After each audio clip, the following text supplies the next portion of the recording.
VKR school education channel में आपका स्वागत है। हम दिखाते हैं सरकारी विभाग की महत्वपूर्ण खबरें व आदेश। हमारे YouTube चैनल को सब्सक्राइब जरूर करें, बेल आइकॉन को कर लें सेलेक्ट ताकि सबसे पहले हमारी जानकारी का नोटिफिकेशन आप तक पहुंचे। मोहन कैबिनेट की महत्वपूर्ण बैठक संपन्न, कई अहम फैसलों पर लगी मोहर। अधिक जानकारी के लिए अंत तक बने रहें।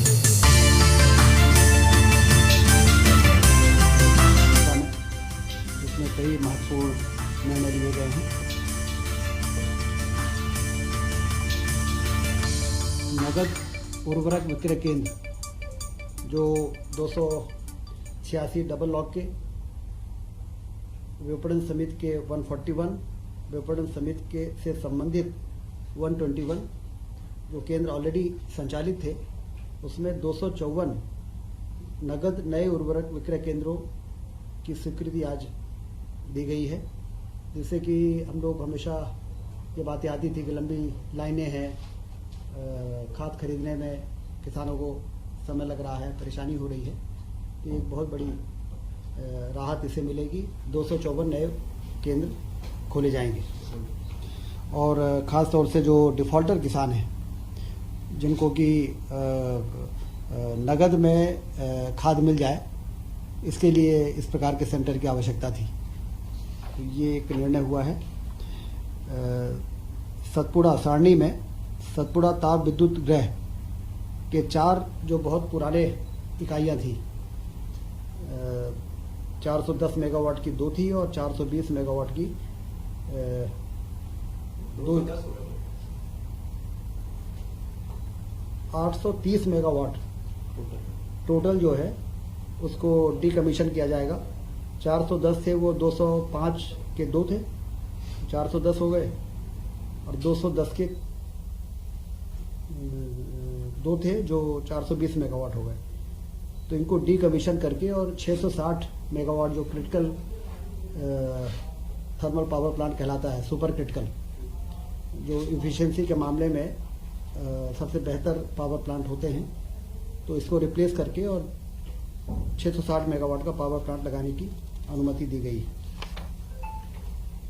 ये भी थर्मल का ही होगा? थर्मल ही है। कोल लिंकेज ऑलरेडी है। तो ये जो पुराने 40 साल पुराने हैं, जिनका PLF वगैरह बहुत कम हो जाता है, चलते चलते पुराने हो जाते हैं, सुपर क्रिटिकल में अलग से एलोकेशन की जरूरत नहीं पड़ेगी। ये अलग से एलोकेशन की जरूरत नहीं पड़ेगी। नहीं, कोल लिंकेज जो हमारा है उसी से ये पावर प्लांट लग जाएगा। मेडिकल कॉलेज में जो असिस्टेंट प्रोफेसरों की भर्ती की आयु सीमा 40 थी, उसको बढ़ा के 50 किया गया है, क्योंकि तेजी से मेडिकल कॉलेज खुल रहे हैं। और जो SR शिफ्ट करने की आयु सीमा है वो 45 है। SR शिफ्ट करने के बाद ही असिस्टेंट प्रोफेसर के लिए लोग अप्लाई कर पाते हैं। तो इसलिए 40 से 50 साल की आयु सीमा आज कैबिनेट ने बढ़ाई है, जिससे हमें असिस्टेंट प्रोफेसरों को मिलने की नियुक्ति में अब ज़्यादा आसानी हो जाएगी। पैरामेडिकल काउंसिल के जो अधिनियम भारत सरकार ने बनाए, उसके रूल्स अभी आ नहीं पाए हैं, इसलिए MP पैरामेडिकल काउंसिल के नियमों को एक बार फिर से यहाँ पर रिस्टेट किया गया है, जिससे कि हमारे 23-24 और 24-25 में एडमिशन और परीक्षाएं हम संचालित कर सकें। और जब भारत सरकार के रूल्स आ जाएंगे तो फिर उस रूल्स के आधार पर एडमिशन और परीक्षाएं हो सकेंगी। तो ये भी एक महत्वपूर्ण निर्णय हुआ है पैरामेडिकल के क्षेत्र में। कोऑपरेटिव डिपार्टमेंट में जैसा कि आप सबको मालूम है कि पैक्स जो हमारी प्राथमिक सहकारी साख समितियां हैं, वो सारी की सारी कंप्यूटराइज हो चुकी हैं। हमारे रजिस्ट्रार ऑफिस DR और JR के ऑफिसेस को भी कंप्यूटराइज करके और पैक्स समितियों के साथ और हाउसिंग की जो सोसाइटीज़ हैं, प्राइवेट जो सोसाइटीज़ हैं, उनको इंटीग्रेट किया जा सके, सारी इन्फॉर्मेशन हमें समय समय पे और मिलती रहे। इसके लिए strengthening of cooperative through IT interventions, जिसमें 3.5 करोड़ 68 लाख रुपए खर्च होंगे।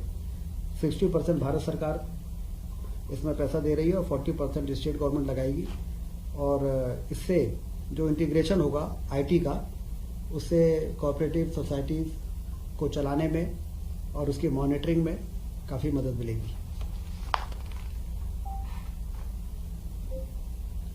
मध्य प्रदेश सिविल सेवा में महिलाओं की नियुक्ति के लिए 33% का जो रिजर्वेशन था उसको 35% किया गया है। बहुत ही महत्वपूर्ण निर्णय है महिला सशक्तिकरण की दिशा में कि अब मध्य प्रदेश में 35% रिजर्वेशन रहेगा नियुक्तियों में, सभी प्रकार सभी प्रकार की नियुक्तियाँ। एमपी गवर्नमेंट 33 से 35।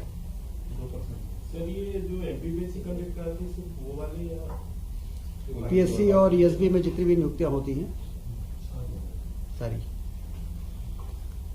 रीवा रीजनल इन्वेस्टर समिट बहुत सफल रही है।